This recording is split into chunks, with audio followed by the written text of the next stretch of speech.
With using books and ebooks, you don't just read about it, you see it and hear it with step-by-step video tutorials and valuable audio sidebars delivered through the free web edition that comes with every using book and ebook. Here's an example of Show Me Video. Walks you through tasks you've just got to see, including bonus advanced techniques. Bento can manage data for you, and it can manage data in three ways. The first way, the most obvious way perhaps, is for you to type data into Bento. It lives in Bento, you typed it into Bento, that's the end of the discussion.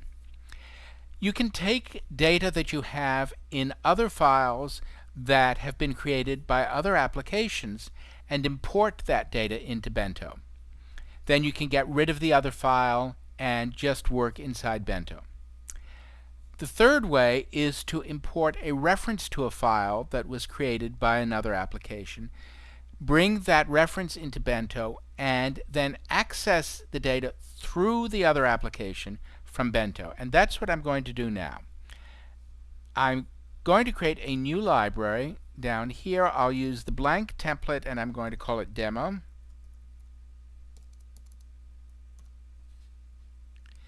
So I've created this new library and it will have the two default fields in it, and I'm going to add another field which is going to be a file list. This is a list of any number of files that are related to each record in this library.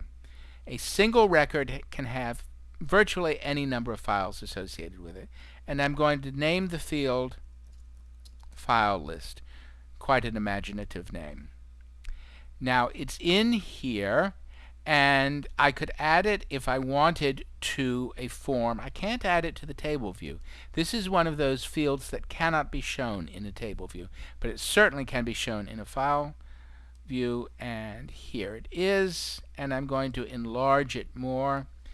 And what I can do now, notice there are no records here. I can't add anything to it. But if I add a new record to the database, then I will be able to drop files here. If you noticed these symbols, the plus signal, this appeared when I created the record. When I remove the record, this plus sign is not active. But now I have a plus sign. I can navigate here. This will bring up a dialog where I can select the file.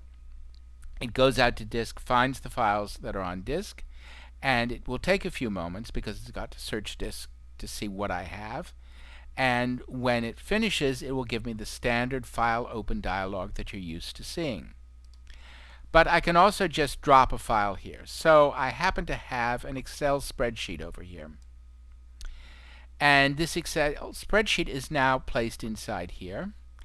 I happen to have a file that I exported from Numbers. This is a Numbers spreadsheet that's part of iWork, and I have a comma separated value file, a CSV file that I downloaded from the internet. Now the Numbers spreadsheet, in fact any of these, I can use Quick Look, and it will see if it can give me a preview of what is in that file, and it may take a few moments for it to retrieve the preview, and not every file has a preview, but we should be able to see something from Numbers. And this is, believe it or not, this is a spreadsheet. Numbers is unlike any other spreadsheet you've ever seen in your life. This is indeed a spreadsheet. Now if I want to open any of these files here in this file list, all I have to do is double click on it, and it's being opened, and I want you to notice that Numbers is running. I am inside Numbers. You can see from the name of the application up here. This is the Numbers spreadsheet. I will leave Numbers open actually. I'll close this. I'm going to double click the comma separated value file. Notice that Excel is launching. That's the default application for CSV files on this computer. So I am getting to the file from Bento because the file is in this file list, but when I double click to open it, I am launching the original application that created it, or that is targeted in the Get Info window as the application that should be launched for this type of file. Now, what's important, notice that I'm in Excel here. What's important with a file list, and I'll come back to Bento, if the file moves, or if the other application disappears, I will no longer be able to open it in the file list. But as long as the file remains there with the same name in the same location, and I have that other application, this is a very efficient way of using foreign data inside Bento.